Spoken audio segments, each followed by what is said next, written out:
Good morning students, I hope you will fine.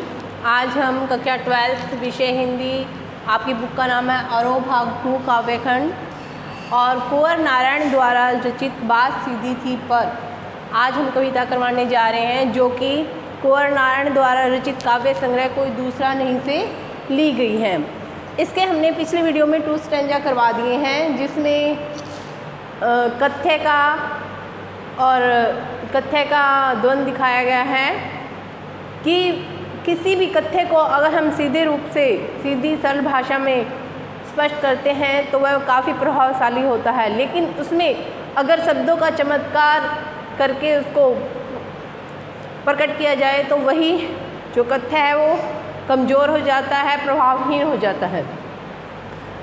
यहाँ पर भी इस स्टैंजा में भी कवि क्या कहना चाहता है कि किसी भी कथ्य को स्पष्ट करने के लिए भाषा सरल, सहज और स्पष्ट होनी चाहिए।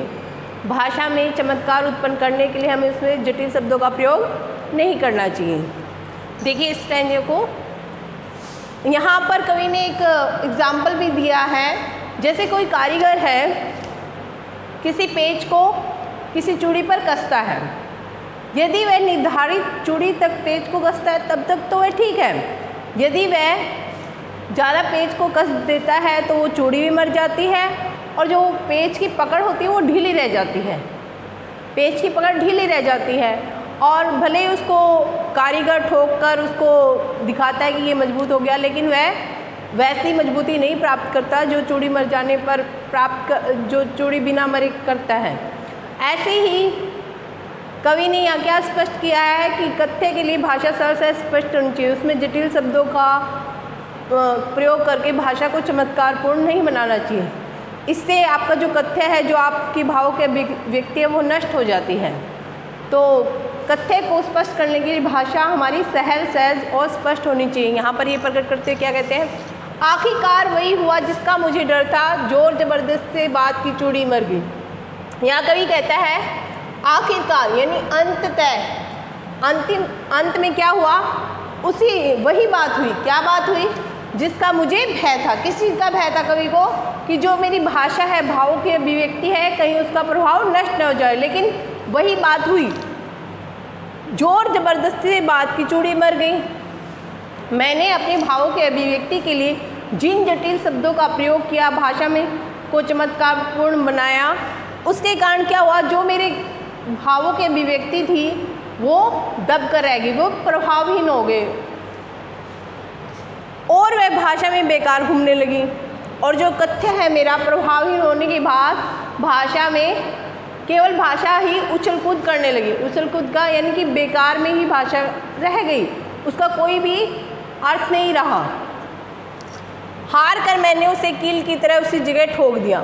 हार कर यानी कि कवि ने परेशान होकर उसमें जटिल शब्दों का प्रयोग करके, चमत्कारपूर्ण शब्दों का प्रयोग करके उसे वहीं, जैसे कील को किसी जगह ठोक देते हैं और उसकी मजबूती दिखाते हैं, तो कवि ने भी जटिल शब्दों का प्रयोग करके अपने भावों की अभिव्यक्ति की। लेकिन जो कथ्य था, पर अंदर से न तो उसमें कसाव था न ताकत थी। लेकिन जो कवि का कथ्य था वह न तो प्रभावशाली था और न ही मजबूत था। अर्थात कवि यहाँ क्या कहना चाहता है इन लाइनों के द्वारा कि उसी जगह ठोक दिया, ऊपर से ठीक ठाक पर अंदर से न तो उसमें कसाव था न ताकत था। इन लाइनों की क्या आएगी कि कवि ने अपनी कविता में अपने कथ्य को स्पष्ट करने के लिए जिन जटिल शब्दों का प्रयोग किया, अपनी भाषा को चमत्कारपूर्ण बनाया, वह भाषा ऊपर से तो ठीक ठाक लग रही थी, यानी कि ये था कि हाँ सुंदर लग रही थी, पढ़ने में मजा आ रहा, लेकिन बाद में क्या हुआ,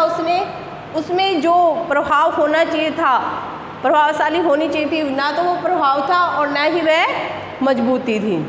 अर्थात उनकी भाषा प्रभावहीन हो गई थी। बात में जो एक शरारती बच्चे की तरह मुझसे खेल रही थी।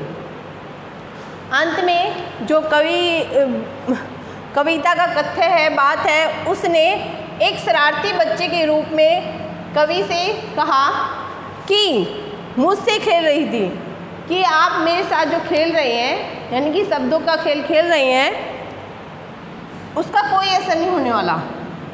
कि उसका कोई फ़र्क नहीं पड़ता कि आप मेरे जो मुझे स्पष्ट करने के लिए जटिल शब्दों का प्रयोग कर रहे हैं, उसका कोई प्रभाव नहीं पड़ने वाला। मुझे पसीना पोंछते देखकर पूछा, और जो आप मुझ पर पसीना बहा रहे हो अर्थात मुझ पर व्यर्थ में मेहनत कर रहे हो, उसका कोई फ़ायदा नहीं है, कोई भी फ़ायदा नहीं है। क्या तुमने भाषा को सुरली से कभी बरतना नहीं सीखा? वो जो कथ्य है वो कवि को कह रहा है, क्या जो आप मुझ पर मेहनत कर रहे हो, व्यर्थ में पसीना बहा रहे हो, उसका कोई प्रभाव नहीं हो रहा? क्या फिर वो कवि से कथ्य है, वो प्रश्न पूछता है, क्या आपने कभी भाषा को सहज सरल रूप में स्पष्ट करना नहीं सीखा है? सहूलियत क्या होती है? सरलता से।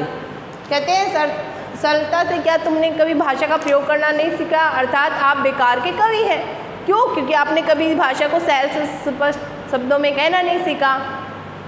इस पूरे में क्या बताया गया है कि जो कवि है अपनी भाषा को सहज सरल स्पष्ट भाषा में प्रयोग अपने जो भाव के व्यक्ति है वो करना चाहता था, लेकिन अंत में क्या हुआ?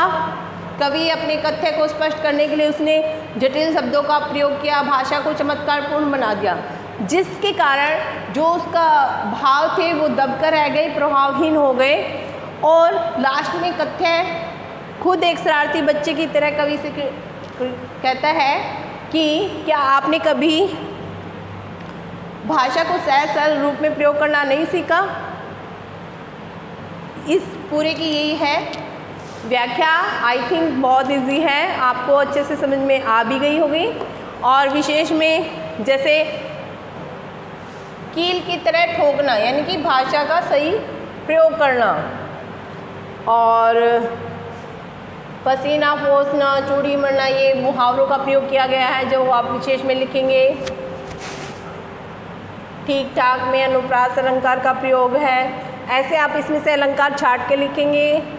और फर्स्ट स्टैंजा में भी मैंने आपको इसके विशेष के बारे में कुछ लाइनें बताई थी, वो आप सिलेक्ट करके इसमें लिखेंगे, इसको अच्छे से लर्न और राइट करेंगे, संकेत व्याख्या और विशेष अच्छे से राइट करेंगे। Thanks, have a nice day.